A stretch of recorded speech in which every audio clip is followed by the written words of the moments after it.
Self-abandonment usually is not loud. It's usually very subtle, daily, almost invisible. This is the concept of micro yeses. Let me explain. It could show up as the text that you really didn't want to send, but you did.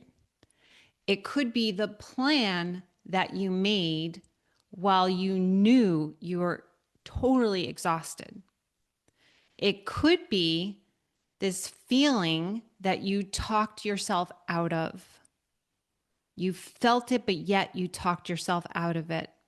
These are how we make micro yeses.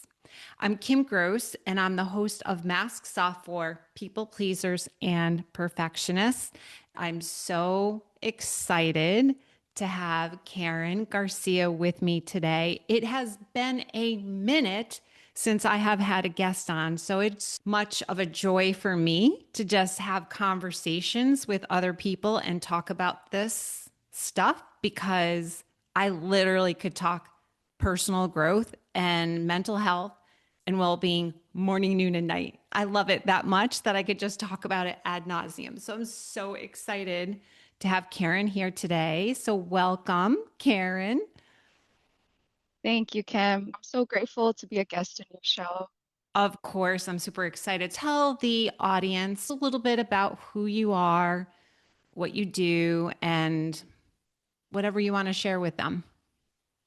Sure. My name is Karen. I am a certified life coach through Dr. Shafali's Conscious Parent and Life Coaching Institute. I Mm. just got my certification in September Yay. 2025, which was a lot of awakenings in that year. So Mm. I'm grateful to be a conscious coach. I'm also a mother of a 10-year-old boy. I graduated from CUNY School of Professional Studies with a bachelor's degree in psychology. It took me 9 years, but I made it. I did that in 2020. I'm here to learn. I'm here to grow. I'm here to do my truth. I love that. And I can ditto that because I often say that I have two core values. Like Brene Brown always talks about, we have just two to three core values. We might have a lot of values, but we have two to three core values. And I know for certainty, since I was a teenager, that two of my core values are one, personal growth, and two, connection. That's why this podcast is perfect for me because I get to connect and I get to grow personally. So I'm with you. And then I loved what you also said about really just sharing your truth, speaking your truth. And that's what this podcast is for as well. It's about taking off your mask and showing up as your true self. Stop showing up in the world with these personas, the masks, the patterns, and just be your true self. So I love that you shared that. So I'm just curious when I share the phrase self abandonment, what comes up for you? Self-abandonment, life lessons. What are you learning from abandoning yourself? A big one for me that I had to learn in the ending of 2025 was self-love. I came into like this just awakening that I wasn't loving myself the way I should be for many years. It was like I was asleep, but Mm. also kind of awake, but I didn't want to admit it. And abandoning yourself will limit you from doing what you really want to do, will limit you from your power. That's what I hear. Absolutely. And talking about micro yeses, right? When we say yes to people, places, and things, when every part of our being is like, that's a no for me, but we do it anyway. That's an act of self abandonment right there because we're saying yes when we really want to say no. We're betraying our true self. Do you have examples or can you remember maybe it doesn't have to be the first time, but when you finally realize, oh my God, I'm really abandoning myself and I'm saying yes to this person or to this thing over and over again. If you're willing to share some examples of how that played out for you in your own life. This is a hard one. I have Mm, many examples. With my mother, mm, she can be manipulative at times, even though she catches herself nowadays. Just saying like micro yeses to events that I don't want to attend, like family events. mm. And then the feeling that I get, it's like, why am I doing this? Is it serving me in any way? Am I setting boundaries with her? Is she listening to me? It's hard. Even today, when she invites me to something, I'm like, let me think about it first. But back then, it was like, yes, yes. And then I will feel this energy, like heavy energy, because that's the resistance, and pour it on her and everybody else around me. So with time, I learned, like, let's start talking to mom more clearly and teaching her as well to set boundaries. Another example is saying yes to holiday events I don't want to attend. I stopped that. Last year, 2025 was the year of learning, and it's I'm always learning. But I really had to get out of my comfort zone and say, no, I don't want to go to this place. I don't want to go there and here. When you're in self-abandonment, you could be your worst inner critic. I needed to stop that in order to grow, in order to become the woman that I want to become. Yeah, absolutely. It's so funny that you brought up the example of holidays. I can so relate, but I also will say with my mom, and I wrote about this in my book that came out a year and a half ago, Free to Be Pathway to Inner Liberation. And I have a chapter that's titled The Inability to Say No. In that chapter, I wrote about how my mom, for years, every year, she would host a cookie exchange with my aunts and my cousins on my dad's side. Now, mind you, I love that side of my family. Like, I love my cousins, I love my aunts. So it had nothing to do with seeing them, but it was just more the tradition. It was the act of making cookies and bringing cookies. I just didn't want to do it. And one could say, why didn't I just go without the cookies? Sometimes I did. That was like the middle ground. But there was still this pressure from my mom that I come, that I had to be there. I can just remember my whole body contracting on me when I even thought about telling her, Mom, I don't really want to come to this thing. The reason why it was often so hard is because anytime I did say no as a child or an adolescent, when we're supposed to developmentally be learning how to be autonomous, she would do the guilt trip thing, right? She was really good at putting guilt, or she would go into this place of so much disappointment. She would really layer it on like, oh, I was really hoping that you were going to bring the kids. My kids were little at the time. And I would just feel so guilty and ashamed for disappointing her. So that's why a people pleaser struggles so much to say no, because it's the fear of disappointing another. Does that resonate with you at all when I say that and share all that? Yeah, I can totally relate. Guilt is like a big thing for me. Did you mention, maybe, did you say back in the early days, like your mom would manipulate? And a lot of times, did you say that? Am I correct in saying that? Yeah. Guilt is, for those of you who are listening, and you might be new to this show. And if you are, thank you so much for being here. If you're new to this and you're wondering, how the heck do these people get you to say yes when you really want to say no? And I just want to be crystal clear that using guilt is a form of manipulation.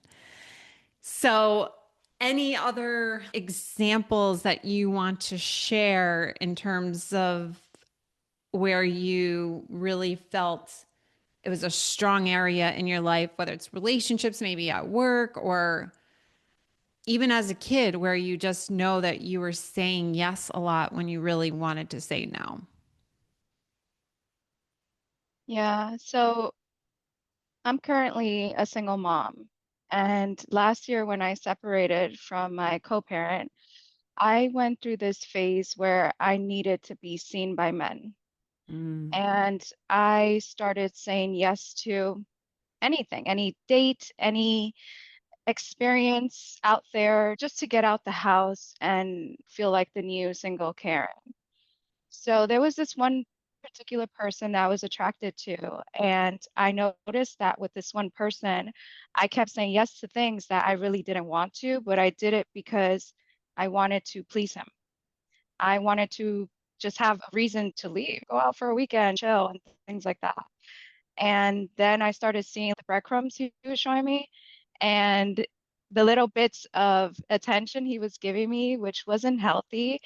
And I started really getting into the dating game, like saying, wow, this is what it looks like to date in 2025. Like, I didn't even know because I was in a relationship for 13 years.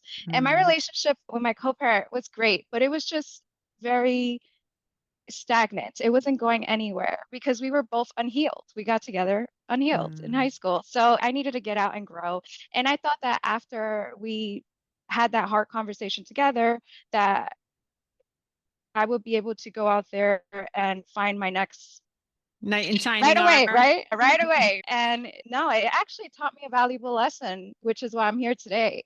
Self-love, Mm, self-love, my friends. Because when you like really try to pour into someone's cup without pouring into yours, you start losing yourself.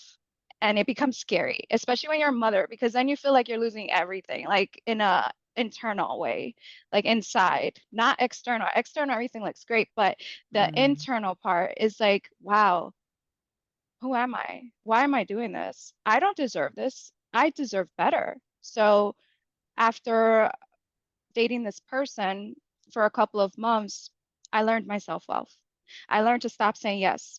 I learned how to create subliminal boundaries, if that's even a thing.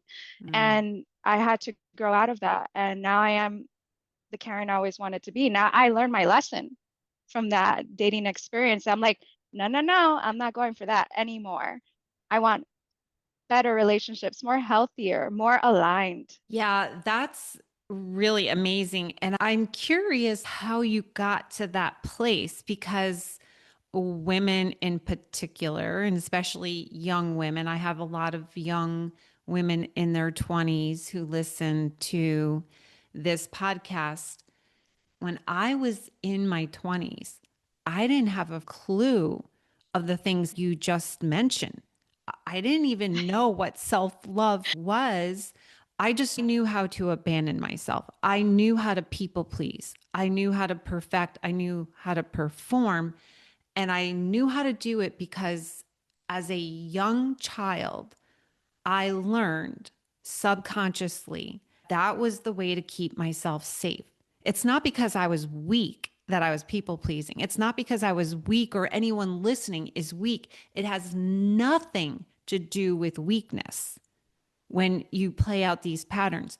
It has everything to do with just keeping yourself safe, but you don't know it. You don't know what you don't know. So, my question for you is how did you go from this place of being in this relationship with your co parent where you said you were both coming together unhealthy or not in wholeness to separating from him, going into the dating world, and then it's amazing, right? Like, wow, self love. I am not tolerating that kind of pattern anymore from anybody. This is who I am. This is what I deserve. This is how I love myself. And so now I'm going to start to say yes only when it feels aligned to say yes, unless it's for your child, because then it's different, right? When you have young kids, sometimes there are things we have to do. So, how did you get there? I want to say almost like so quickly. It feels like it was pretty fast for you. Yeah, so I'm a quick learner. I learn very fast. I've always known that. I was the quiet child. I'm observant. Like I can just absorb and pivot. So with this person, every month was something new. And it was just no contact. That's when I learned I needed to detox from Instagram and things like that. Being on Instagram and being in those reels, that screen scrolling thing is a real thing. You could be in there for 2, 3 hours, especially if you're depressed. And looking at other people makes you even more depressed. So, a lot of self control. I had to come into terms of controlling my time, managing my time well, and creating my own schedules, right? Like, I have two calendars, one for my job and then a calendar for me and my child. Like, what does he have to do? What do I have to do?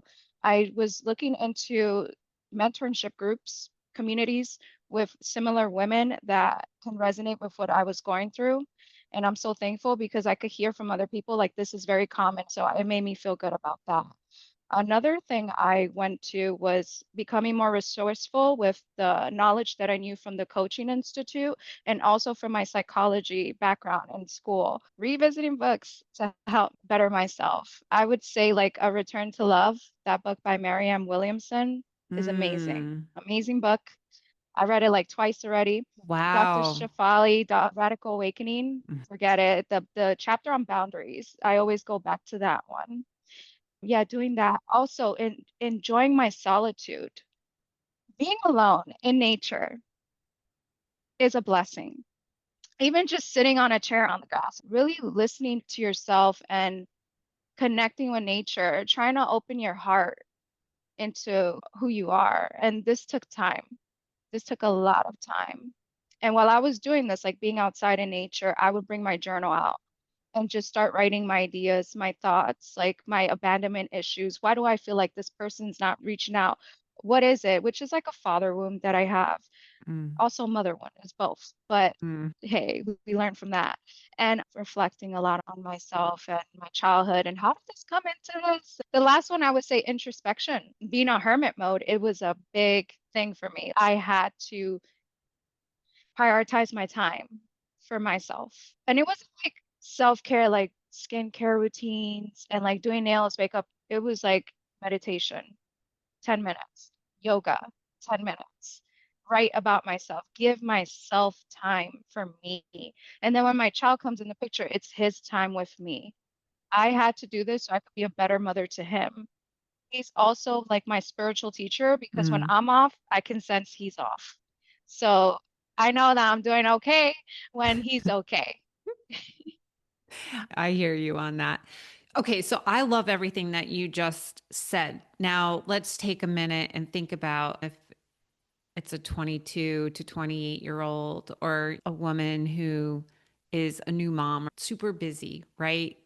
Busy schedules, and they're listening to us and thinking, yeah, right. I don't have time for meditation. I don't have time to go sit in nature. What would you say? Because you're a single mom and you work, and I'm sure your calendar, your two calendars are probably very full and you're very busy. How did you get to that place of how did you get to the place of it becoming a non negotiable for you? Believing in myself. That's something I didn't do. When you Mm, believe in yourself and your vision and your values and the boundaries that you have set out there, it's another game. It's a game changer. And it's not just saying I believe in me. It's like, no, I believe in myself. I say it with conviction. It's real. yeah, I mean, that is super important. And I think what can be so difficult, I think as I'm asking you these questions and I'm reflecting on my own life and on the lives of the people that I care and love about and that I work with, clients and things like that, I'm thinking to myself, what you just said is the key. That's the magic sauce to be able to get to a place where you're so unshakable, right? You're so, your self confidence is so unwavering. You're so strong from within, and you have peace and abundance and you have joy. I'm thinking about even my own journey, how for a long time, I just didn't have the confidence. I didn't have the strength. I didn't have the courage I guess, or it just wasn't accessible to me. Because even when I started, and I'll say this is the God's honest truth. I started following Dr. Shafali about 13, 14 years ago. I was introduced to her because I went to a conference in New York City. She was the keynote speaker at a conference on mindfulness in education. My background is a teacher, and my kids were getting a little bit older. I think my son was 13, my daughter was 10. I was meditating, I was into mindfulness. And then I'm like, oh, this is interesting, bringing mindfulness into schools. I had never heard of Dr. Shafali before. She wasn't even on Oprah yet at this point. But when she did the keynote and she was talking about the stuff you've learned in her coaching institute, our inner child, all of that stuff, I literally, from the beginning of her speech to the end, just cried because Oh, she was speaking to the wounded parts of me, my soul. I felt like I was the only one in that whole auditorium, and she was speaking to me. I think she already had The Conscious Parent was already out. That was maybe she had two books, Out of Control and The Conscious Parent were just released. That's how much in the beginning she was on her own journey. But I remember I took every one of her courses, the Year of Manifestation, the Awakened Heart. I took all of them when she was teaching them live. And I remember her talking about the stuff that you just mentioned, the stuff that now is embodied in me. I cognitively understood it. I believed in it, but I couldn't embody it. I could not access that part of me that believed and felt that I was worthy no matter what. So I guess maybe I'm sharing, but I think maybe I'm sharing it to say that sometimes the journey can take longer. But nonetheless, I think at the end of the day, what you and I both are saying is the end goal is to get to the place where we can take off our masks, where we can show up as our true selves, our authentic selves with confidence. Yeah, I am meant to be here because I was just freaking born. I'm worthy just because I was born. Like to get to that place where no one, no thing on the outside can shake you at your core. Like that's the end goal, in my opinion. And I think that's what you're sharing. You have the confidence, the love of yourself. You're unwilling to tolerate unacceptable behavior from others. So you have these boundaries. So that's the end goal. But I think what I'm saying is it took a while for me to get there. Even though Dr. Shafali is planting all these seeds in my mind, the garden didn't produce flowers until much later. So, any thoughts on everything I just shared there? Hey, it's Kim here, interrupting your regularly scheduled podcast episode to let you know about an opportunity to go deeper into this work. I invite you to head over to Amazon.com and pick up your copy of my book, Free to Be: A Pathway to Inner Liberation. If you are looking to unhook from people pleasing and perfectionistic patterns, if you're looking to have a better way of identifying your patterns and then how you can unhook so you can be free to step outside your comfort zone, free to have more meaningful relationships in your life, free to be your true self without hiding behind a mask any longer. If you desire any of this, then I encourage you to pick up your copy. And if you enjoy my book as much as I loved writing it, please go on over and leave a review on Amazon. You can leave a star review or written review. Now back to your regularly scheduled podcast episode. it's about being in your comfort zone. You were comfortable at that time, but your awakening happens when you hit rock bottom. Mm, It's when you hit rock bottom, that's when you're shaken and you're like, oh my goodness, what do I have to do for me? I don't have this comfort system anymore. Where am I going to go? That's what happened to me.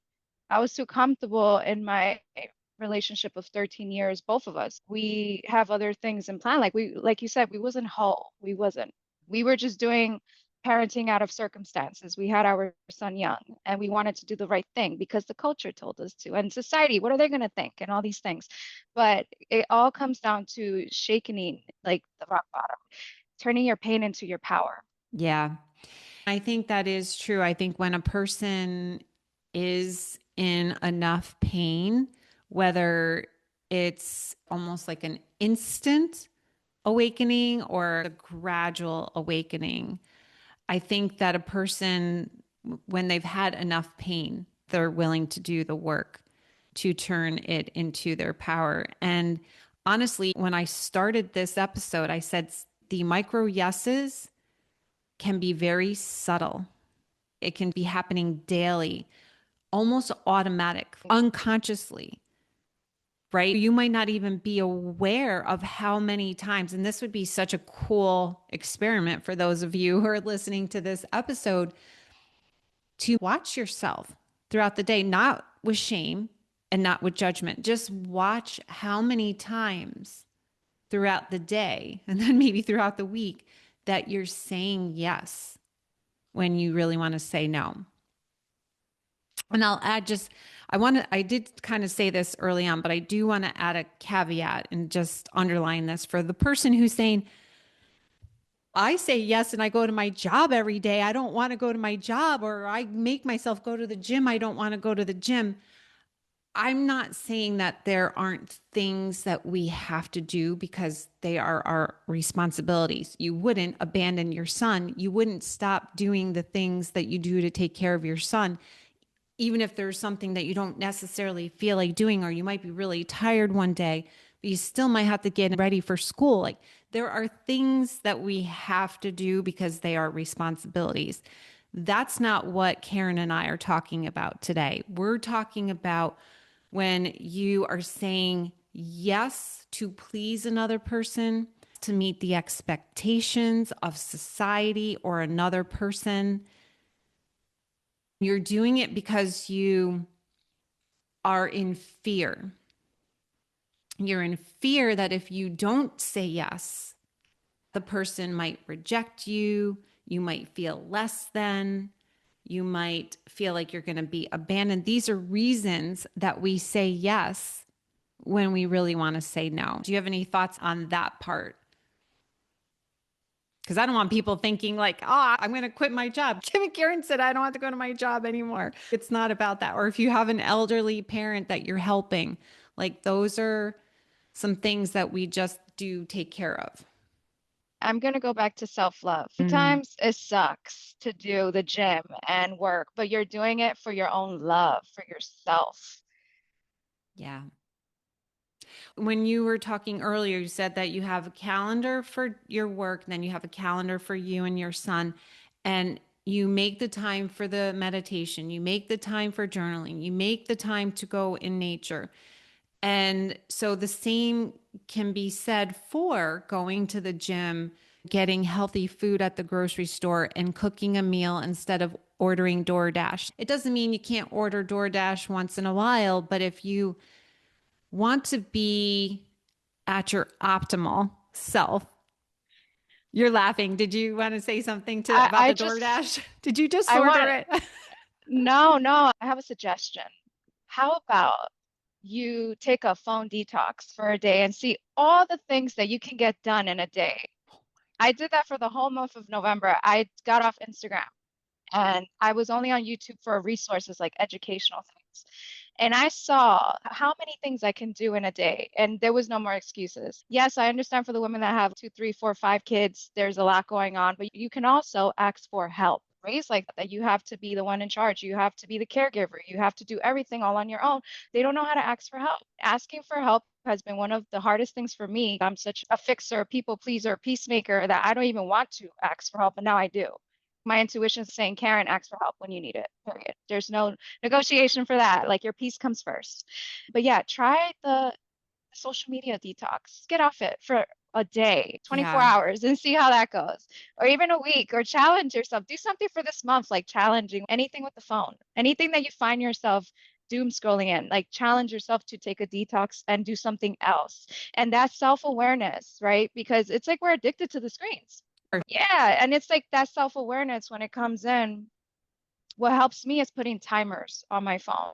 I put timers when I really want to prioritize getting something done. So I hope that helps. Yeah, absolutely. And I also want to come back to what you said about asking for help. That's huge to really underline that because asking for help is so hard for some, it's so hard for people in general, but especially people who have people pleasing tendencies because as a people pleaser, it's our belief system that we're supposed to put the needs, wants, and desires of everybody else ahead of ourselves. We're supposed to make ourselves available for the other people's every whim and desire, right? If you're like super duper people pleaser, you're just constantly, what do you need? What are you saying? Yes, micro yeses all freaking day, right? As a people pleaser.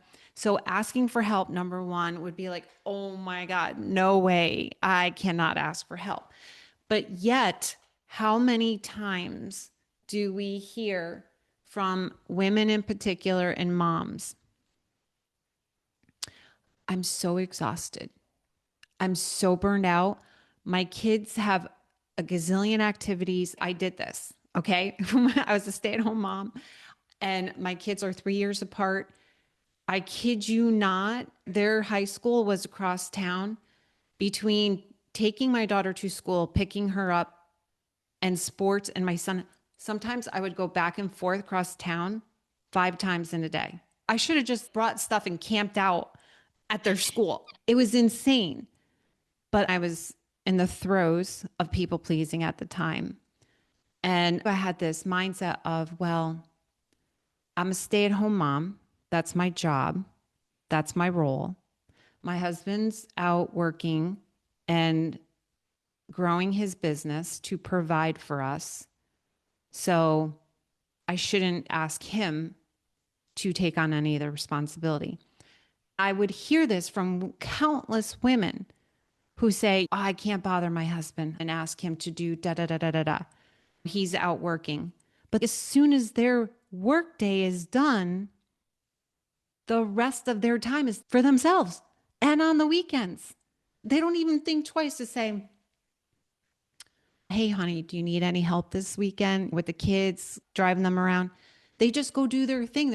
And this is a generalization. Not all men are like this and not all women are like this. It's just stereotyping. But I do see it happen a lot.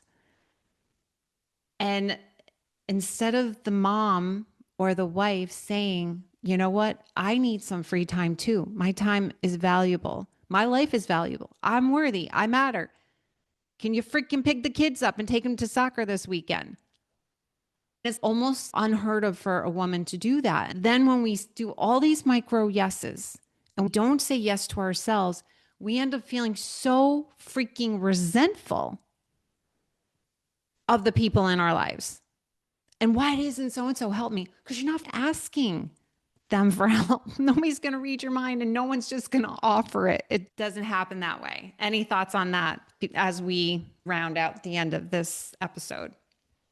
I agree with you. And it just, what I want to say to women, it's not your fault you think like this. It's been ingrained for generations, like ancestral work that we have to work on. I feel like that's one of our purpose in life is to speak up and speak our truth and start doing the healing work to get there. It wasn't easy for me to ask for help. It's not till this day. And I really have to do it for my higher self, for me to be a better mom, a better partner, a better person to the world. Just have my needs being met is so important. And I didn't know that back then. Can you remember, like you said, it wasn't easy for you to ask for help. Can you remember what it might have felt like in your body just prior to asking someone for help? I felt paralyzed. Like it's on me. I'm here alone because my partner, co-parent at the time, was working. And I felt like for special events, for my son's soccer practice, taekwondo practice, it was all on me.